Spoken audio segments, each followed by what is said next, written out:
کیا آپ جانتے ہیں کہ ایک چھوٹے سے عمل نے ایک لاعلاج بیماری کو کیسے ختم کر دیا؟ یہ کہانی سن کر آپ بھی حیران ہو جائیں گے۔ ماہین ایک نوجوان لڑکی تھی جو مہینوں سے بیمار تھی۔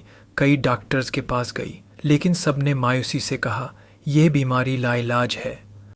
پھر ایک دن اس کی دادی نے اسے کہا، بیٹا، آیت کریمہ کا ورد کرو، اللہ کی مدد ہر ناممکن کو ممکن بنا سکتی ہے۔ ماہین نے روزانہ 313 مرتبہ لا الہ الا انت سبحانک انی کنت من الظالمین پڑھنا شروع کر دیا۔ ہر نماز کے بعد بھی یہ دعا مانگتی رہی۔ چند ہفتوں بعد اس کی طبیعت میں حیران کن بہتری آنا شروع ہو گئی۔ ڈاکٹرز حیران رہ گئے کہ لاعلاج بیماری کیسے ٹھیک ہو رہی ہے۔